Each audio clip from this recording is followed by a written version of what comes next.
Welcome back to my YouTube channel. My name is James Franchise. I'm so glad that you're here.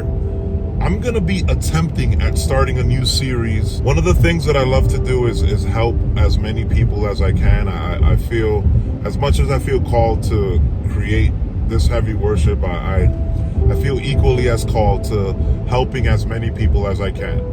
And through my journey in creating content and being in a Christian band, I have failed at many things, and I have made many mistakes, and I've made poor choices, and throughout that journey I have learned so many things.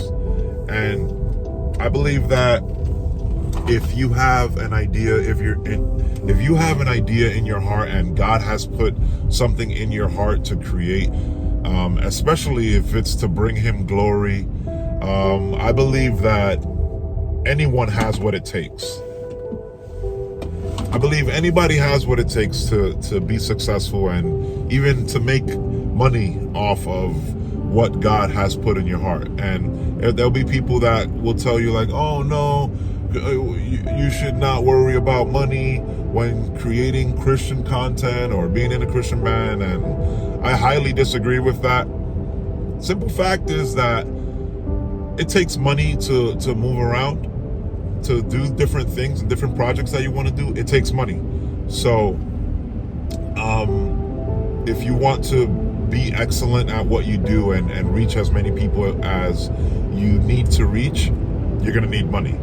So in this series, I'm going to be talking about my different strategies that I've implemented throughout the years, the things that I've just done that are just stupid.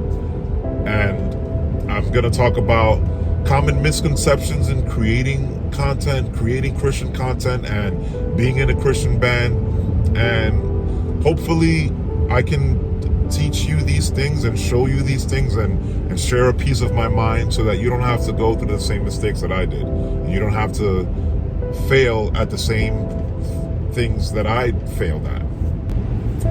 Real quick, before we continue this video, I just want to let you know that a very big percentage of my viewers are not subscribed to this YouTube channel. So I just want to let you know that it really helps my content if you were to like and subscribe and comment. It really helps this channel gain the traction in this aggressive algorithm on YouTube. So if you support and if you like anything that I do, then I would love for you to become part of this family.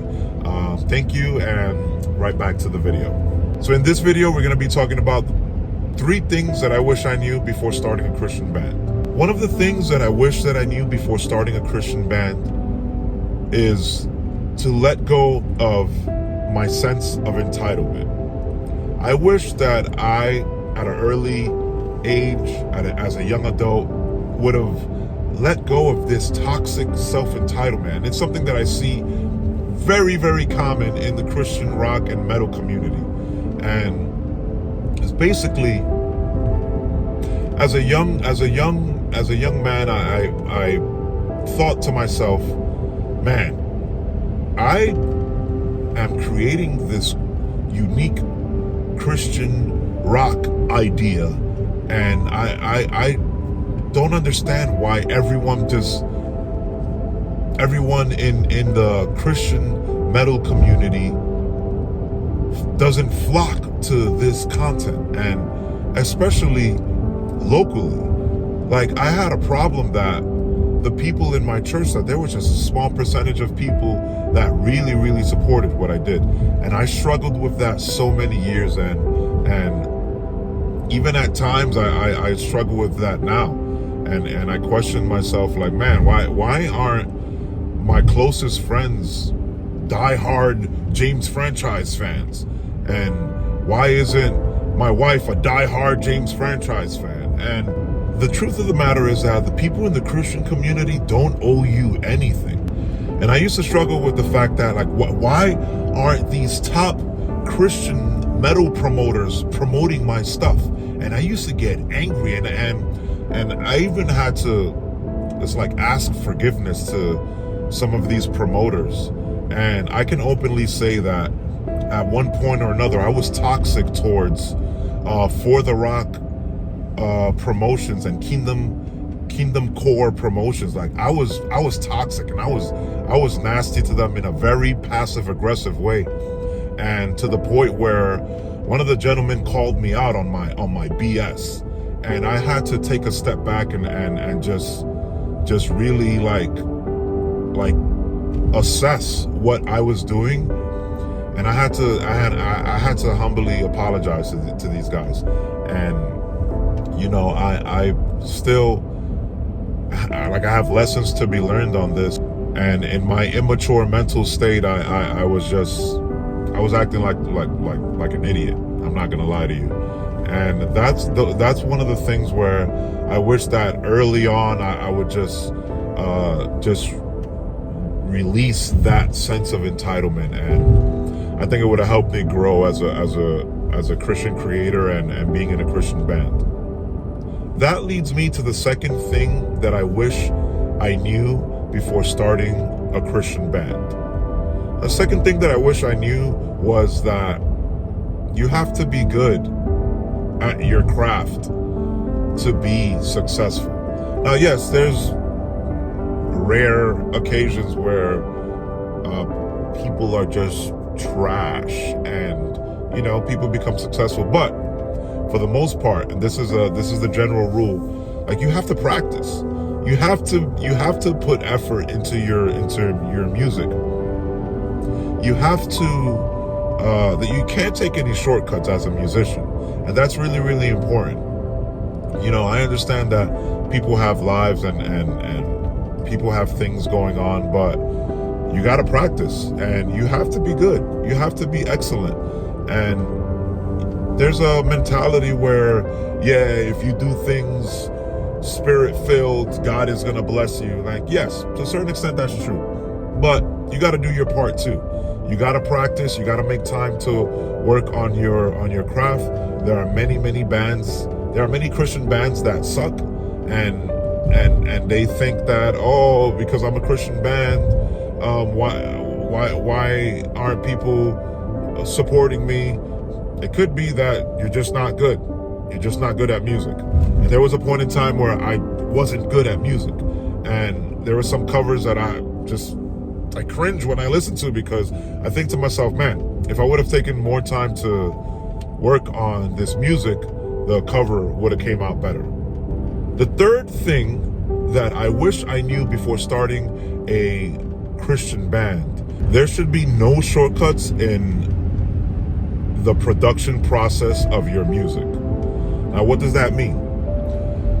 There are some bands that feel like they can do everything in their band, in the sense of production, some artwork, album artwork, and music videos. And yes, don't get me wrong, there's some bands that they're just beasts at everything, so they don't have to outsource.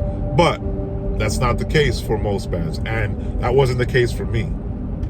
For a long time, I thought that I can be my own engineer, especially early on.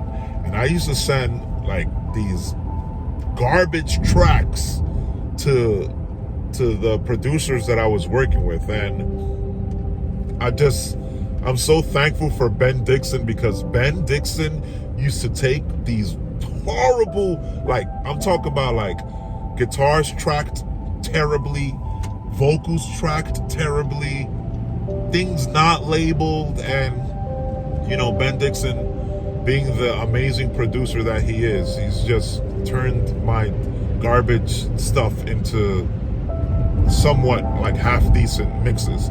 And that's something that I wish that I knew early on, that hiring a mixing engineer is so important.